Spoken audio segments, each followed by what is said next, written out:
Hello बच्चों।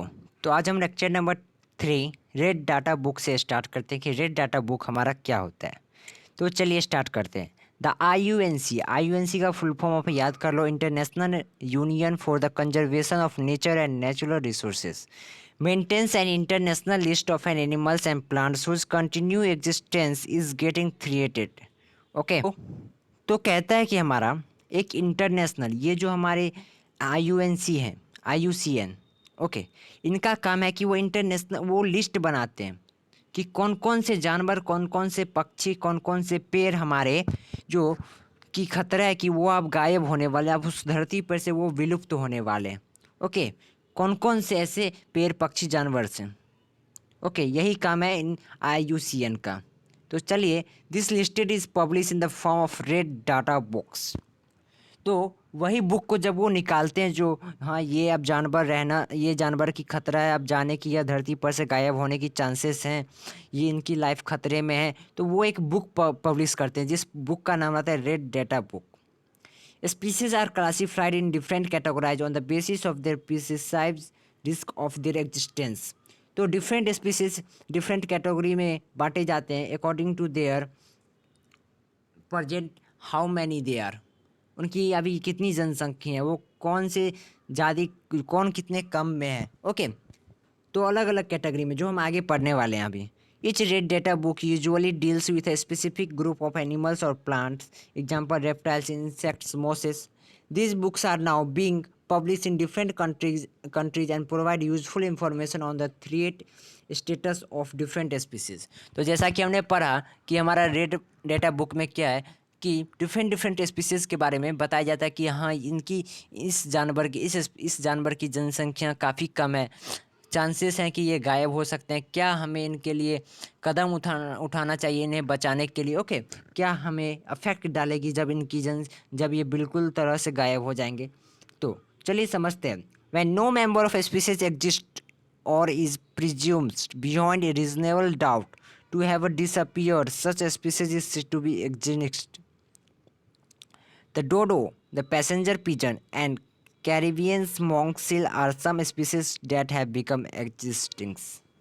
तो देखिए, इस पैराग्राफ में हमारा कहा गया है कि जो जानवर या जो पेड़ पौधे अब इस धरती पे नहीं रहे, जिन्हें अब हम पूरी तरह से खो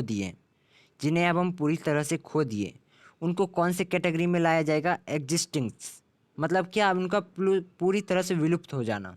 तो एग्जांपल्स कुछ हैं हमारे, डोडो, पैसेंजर पिजन। तो ये सभी कुछ एग्जांपल आप याद कर लो जो अब नहीं पाए जाते हैं इस धरती पे।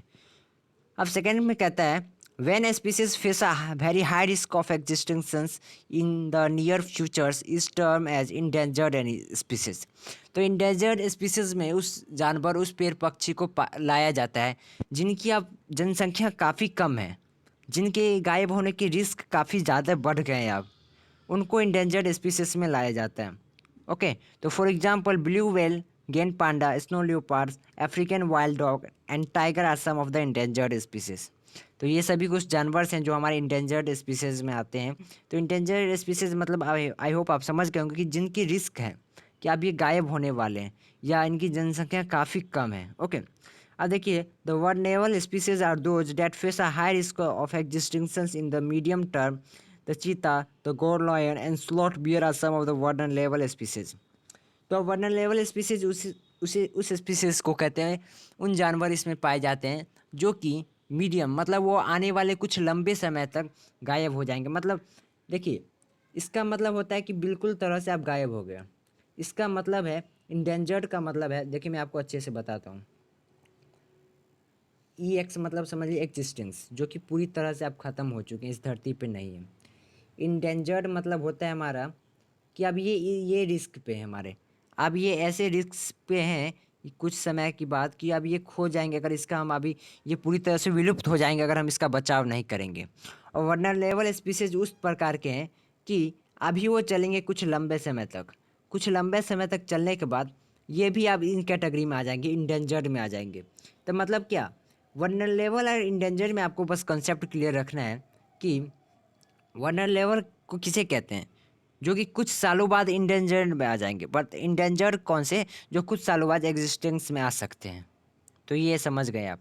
कि इनकी जनसंख्या अभी है अभी हम इसे अगर अच्छे से अगर हम इसका पालन पोषण करें, अच्छे से हमें अच्छे इनको इन्वायरमेंटल कंडीशन दे, तो हम इन स्पीसीज को बचा सकते हैं आराम से। अभी है मेरे हाथ में, ये हमारे हाथ से धीरे धीरे जा रहे हैं। अब इन्हें बचाने में मुश्किल होगी, लेकिन अभी भी हम कोशिश करेंगे तो बचा सकते हैं। और ये पूरी तरह से हमारे चले गए, यही है इनके अंदर के डिफरेंस। अब इंडेमिक स्पीसीज समझते हैं कि इंडेमिक स्पीसीज हमारे क्या होते हैं। Endemic species are unique to a particular geographical location such as specified island, some habitats type और नेशन और some other well defined zone. To be endemic to a place, an area means found only in that parts of the world and nowhere else. तो endemic species हम उन species को कहते हैं कि जो सभी जगह नहीं पाए जाते हैं। सभी जगह नहीं पाए जाने का मतलब हमारा है कि वो आपको ज़रूरी इंडिया में, पाकिस्तान में, यूएसए में, वो सभी जगह आपको वो उन तरह के स्पीसीज नहीं दिखेंगे। वो कोई पार्टिकुलर जगह पे पाए जाते हैं, means particular temperature, particular climatic condition, जैसे फॉर एग्जांपल आइलैंड में, या कहीं भी पार्टिकुलर, मतलब वो आप इस तरह से समझ लो कि वो सभी जगह नहीं पाए जाते। उनका कुछ अलग विशेषता है, वो सभी जगह देखिए यहाँ पे लिखा हुआ है nowhere else. Okay, world के ऐसे ही कोई कोई पार्ट में पाए जाते हैं। तो इन स्पीसीज को हम इंडेमिक स्पीसीज को कहते हैं। For example the orange breasted sunbirds is an endemic to fynbos. तो ऑरेंज ब्रेस्टेड सनबर्ड हमारे ये हैं। Okay, this implies that it is exclusively found in the fynbos vegetations type of south and western South Africa. तो ये South Africa में, south western में पाए जाते हैं इन तरह के पक्षी, और आपको कहीं नहीं मिलेंगे, और आपको कहीं नहीं मिलेंगे। ये सिर्फ आपको साउथ वेस्टर्न पार्ट में साउथ अफ्रीका को मिलेंगे। Lion tail macaques is an endemic to the western Ghats of south west India. अब ये जानवर जो है आपको साउथ वेस्ट इंडिया में ही मिलने वाले हैं, सभी जगह नहीं। एक आध दो जगह और मिल सकते हैं, बट सभी जगह आपको कुत्ते या बिल्ली की तरह नहीं मिलने वाले हैं। ओके, तो इन्हें हम कहते हैं एंडेमिक स्पीसीज। अब the existence of endemic species has many causes. These include pollutions and natural disasters. However, it is a human action that is responsible for the four main causes listed below of their current rate of existence. अब कोई भी जानवर जो हमारे existences होते हैं या endemic species क्यों आज क्यों खोए जा रहे हैं, वो ह्यूमन एक्टिविटी के यहाँ पे 4 कारण बताए जा रहे हैं, वो सभी आप समझिए। अब पोलर बियर की जाने आज क्यों खतरे, वो तो आपके साथ नहीं रह सकते हैं इन टेम्परेचर में जहाँ पे अभी हम रह रहे हैं। ओके, उन्हें तो चाहिए ग्लेशियर, उन्हें तो चाहिए बर्फीला इलाका, बट आज वो मेल्ट हो रहे, तो उनका एक लाइफ, उन्हें उनकी जो है अब इस धरती पे होने की खतरा कम है। ओके, अब उन वो जो है ऐसा चांस आएगा कि पोलर बियर हमारे गायब हो सकते हैं। आज आप ऑब्जर्व कर रहे हैं कि अगल बगल में आपके अपने दादाजी से पूछिएगा कि कौवा कितने उनके समय में था जब वो बच्चे थे, ओके, या थोड़े बड़े थे, तो वो कितने सारे कौवा को देखते थे, और आज आप कितने कौवा को अपने अगल बगल में क्रो को देखते हैं। ओके, तो ये धीरे धीरे विलुप्त होते जा रहे हैं। ओके, तो ह्यूमन एक्टिविटी चाल देखते हैं। पहला क्या, loss of habitat. It occur when an environment is altered so much that certain organisms can no longer survive there. Habitat loss may occur due to the pollution and destruction of habitat. तो loss of habitat मतलब होता है कि काफ़ी ज़्यादा pollution होने के कारण अब कुछ जानवर हैं, कुछ जानवर क्या इंसान भी नहीं सर्वाइव कर पाते हैं। ओके, तो फर्स्ट रीजन हमारा ये है। देखिए क्या है, हैबिटेट लॉस में occur due to the pollution and destruction of the habitat. अब काफ़ी सारे पेड़ काफ़ी सारे पेड़ काटे जाते हैं, और पेड़ हमारे किनके किनके घर होते हैं, जानवरों के, पक्षियों के, और वो पेड़ काटने के कारण क्या होता है हमारा, अब वो अपने घर खो देंगे तो कहाँ रहेंगे, बेचारे मर जाते हैं। तो एक हमारा ये फर्स्ट है। सेकेंड है ओवर एक्सप्लॉयटेशंस। ओवर एक्सप्लॉयटेशन को समझते हैं। Over exploitations occur when living organism are hunted to such an extent that their population is not aware to maintain itself. तो कहता है कि जब कोई शिकारी कोई ऐसे जानवर को मारता है जिनकी जनसंख्या पहले ही से कम है, अब वो इंडेंजर्ड स्पीसीज में, और तब भी उनको मारा जा रहा है, तो ये तो वही बात हो गई नहले पे दहला। मतलब क्या कि उनकी तो जनसंख्या पहले ही से कम है, ऊपर से इसको मारे जा रहे हैं, तो इनका तो एग्जिस्टेंस, इनका तो विलुप्त होना जाहिर सी बात है। even if it was initially abundant. For example, passenger pigeon, once numerous across North America, were hunted for food and now existing. अब कहता है कि जी पैसेंजर पिजन, जैसा कि इन्हें इन्हें पैसेंजर पिजन हम किसके एग्जाम्पल में देखे थे, जो विलुप्त हो गए, जो जानवर अब नहीं रहे। वो कहता है कि एक समय था जब नॉर्थ अमेरिका में बहुत न्यूमरस, मतलब काफ़ी सारे जनसंख्या में पाए जाते थे, काफ़ी पॉपुलेशन थे इनके, बट उनको हंटिंग इतना किया गया, इतना उनको मारा गया खाने के लिए कि अब वो हैं ही नहीं। सोचो, अब वो पक्षी को मारे जिनकी जनसंख्या ज़्यादा थी, उन्हें मारना चालू किए जो अब विलुप्त हो गए। और यहाँ पे तो आप मार रहे हैं किसको, जो इंडेंजर में पहले ही से हैं, जो पहले ही से बीमार है, आप उसको मार रहे हैं। और यहाँ पे तो एक अच्छे खासे आदमी को मार के ख़त्म कर दिया गया नॉर्थ अमेरिका में। ओके, अब देखा है इंट्रोड्यूस्ड स्पीसीज। अब ये थर्ड रीजन हमारा क्या है, colonisations, that is introduction of new species can have a significant impact on endemic species. This is because the new species may prey और compete for resources with the existing species. अब आपके बगल में आकर कोई आतंकवादी रहना चालू कर दे, तो आप तो उस पर खतरा महसूस करोगे ना, कब वो हमें मार दे गोली, या कब उसका दुश्मन आके हमको ही मार दे, समझेगा ये उसके पार्टी का है। तो इसी तरह पेड़ पक्षी के, पेड़ पौधे के साथ हमारे होते हैं कि सपोज कर लीजिए ये हमारा पेड़ ए है, ये हमारा पेड़ ए है, ओके, और इनके बगल में कुछ ऐसे पेड़ पौधे हमारे जन्म हो जा रहे हैं, एक ऐसे हमारे पेड़ सपोज कर लो वाई, जो कि ये ए के लिए खतरनाक है। ये वाई जो है अपना खाना ए से ले रहा है, कुछ प्रे की तरह, ओके। तो अब ये तो अपना खाना नहीं खा पाएगा, और ये वाई इससे ले रहा है, तो इस तरह से ये प्लांट अपना जीवन व्यतीत करना बंद कर देगा। खाना इसकी तो वाई छीन रहा है, तो ये खाना खाना बंद कर देगा, तो क्या ये भी गायब होना, ये भी मरना चालू हो जाएगा। इसी तरह कुछ जानवरों के साथ भी होते हैं, ओके। तो इंट्रोड्यूसेज ऑफ स्पीसीज। फोर्थ है हमारा ecosystem disruptions. The living organism in an ecosystems are often link together. Human beings या सभी जो हमारे पेड़ पक्षी पौधे हैं, ये हम सभी एक दूसरे से मिले जुले हुए हैं, कोई किसी के बिना नहीं रह सकता। This link might be a food chain, the pollination of plants by insects, bats and birds, और the shelter that plants provide for a certain animals. Because of these links, the reductions in populations of one species can affect the population of other species. तो कहता है कि जैसा कि हमने example शुरू में देखा था, अगर डियर कोई मर गया, अगर डियर की जनसंख्या कम हमारी होना चालू हो जाएगी, तो लायन की जनसंख्या और उसके साथ साथ ऐसे स्कैवेंजर्स एनिमल्स जो कि डियर पे डिपेंड होंगे, उनकी भी जनसंख्या कम होने लगेगी, क्योंकि उनको सफिशियंट फूड नहीं मिल पा रहे हैं, ओके। तो इसे कहते हैं economic ecosystem disruptions. The project and programs concerning natures and started by the Indian government included Project Tiger, nature camps and jungle lodges. These have been organized to promote wildlife awareness among peoples. These projects not only help in preserving our natural heritage but also encourage ecotourism. तो कुछ ऐसे project हैं, project tiger जो कि अपना नाम याद कर लो, नेचर कैंपस और जंगल लॉडेस, ये कुछ गवर्नमेंट के द्वारा चलाए गए। अब माइग्रेशन समझते हैं कि माइग्रेशन हमारा क्या होता है। Migration is the periodic movement of species of animals और birds from the place where it has been living to a new area and its subsequent return journey back to the original home. तो migration तो जैसा कि आप समझ रहे होंगे, पहले ही से क्लास 5 ही से पढ़ लोगे माइग्रेशन किसे कहते हैं। माइग्रेशन उसे कहते हैं, माइग्रेशन का पहले मैं मीनिंग समझा रहा हूँ, एक प्लेस से दूसरे प्लेस पे माइग्रेट करना, उसे कहते हैं माइग्रेशन। और बर्ड कैसे माइग्रेट करते हैं, सपोज कर लो कि यहाँ पे अभी हमारा गर्मी है, ओके, और एक पक्षी यहाँ पे जो रहता है वो उसे ठंड का मौसम चाहिए। ठंड तक तो ये यहाँ पे इस कंट्री ए में सर्वाइव हमारा कर लिया, और ये कंट्री बी है हमारा।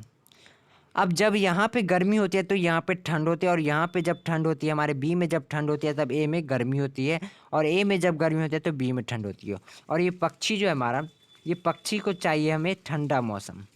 तो जब तक ठंड रहा तब तक वो अपने कंट्री में रहा, ये पक्षी का अपना कंट्री है, वो एक कंट्री में रहा। बट जब इस कंट्री ए में हमारा गर्मी होना चालू हो गया तब वो कहाँ जाएगा, वो माइग्रेट करके बी के पास जाएगा, क्योंकि जब कंट्री ए में हमारा गर्म मौसम था, अब बी में ठंडा मौसम आ गया, तो अब ये माइग्रेट करके बी में जाएगा।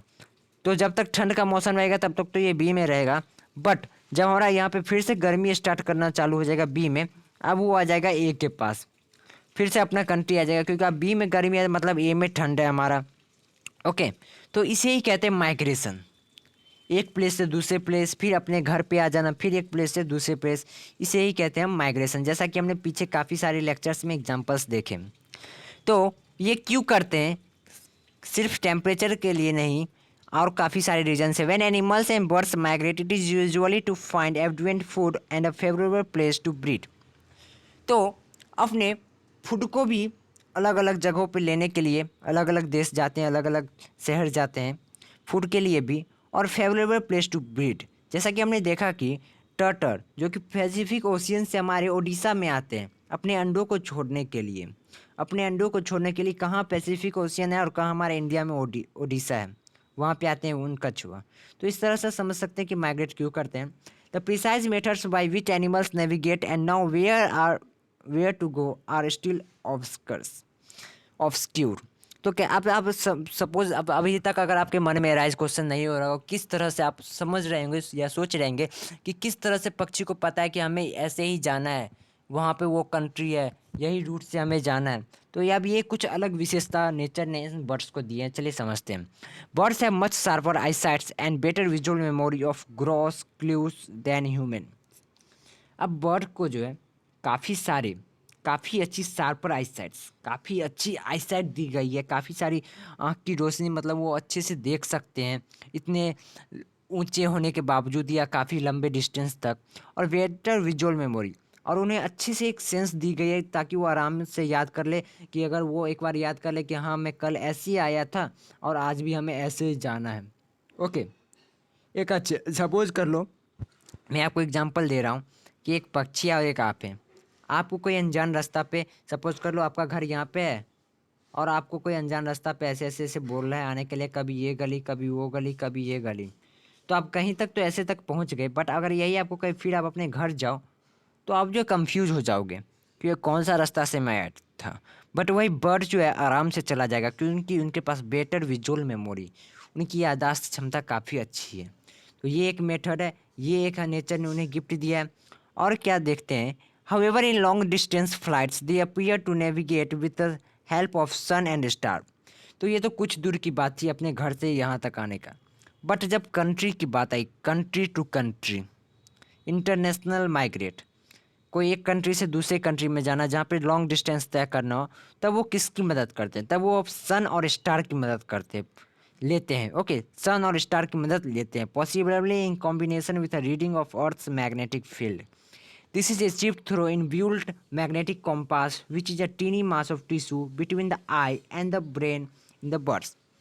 अब आपको सोचेगा कि कैसे बर्ड्स और स्टार की मदद लेते हैं। तो बर्ड्स और स्टार की मदद ऐसे इस प्रकार कि अगर ह्यूमन बींग्स के पास कंपास है, उनके पास एक आर्टिफिशियल कंपास है, वो कंपास लेके जाते हैं साथ में। बट बर्ड के पास जो है, देखिए कहा गया कि उनकी आँख, सपोज कर लिए उनकी आँख ये है और उनका ब्रेन हमारा ये रहा, इनके बीच एक टिश्यू है जिनमें कंपास खुद ब खुद सेटल है। अब कैसा कंपास है वो नहीं पता, बट यहाँ पे लिखा गया कि this is achieved through inbuilt magnetic compass which is a teeny mass of tissue between the eye and the brain or in the birds। Okay, तो आप समझ गए, इस तरह से वो अपने उन्होंने नेचर इतने सारी विशेषता दी हैं जिसके कारण वो देख पाते हैं, जिसके कारण वो उनको अपना लॉन्ग डिस्टेंस याद रहता है कि हाँ मैं ऐसे आया था, और सन और स्टार्स की मदद लेते हुए अपने डेस्टिनेशन पे पहुंच जाते हैं। और रिफॉरेस्टेशन क्या है हमारा? रिफॉरेस्टेशन तो आप समझ रहे हो कि एफोरेस्टेशन के लगभग बोलने में लगता है, तो मतलब भी सेम ही होगा। तो reforestation also refer to as afforestation is the process of restoring and recreating areas of forest that once existed but have been deforested और अदरवाइज रिमूव और डिस्ट्रॉयड। तो रिफॉरेस्टेशन और एफोरेस्टेशन उस प्रोसेस को कहते हैं जब भी हमारे कोई एरिया में डिफॉरेस्टेशन हो रहा है और वहाँ पे अगर हम फिर से पेड़ लगाएं काफ़ी सारे मात्रा में और उसे अच्छे से पालन पोषण करें, तब वो एफोरेस्टेशन, अब वो अपनी खोई हुई चीज़ फिर से ला सकते हैं, फिर से वो पेड़ हरे भरे हो जाएंगे, फिर से नए पेड़ आ जाएंगे उसकी जगह, भले हम उसे काट दें।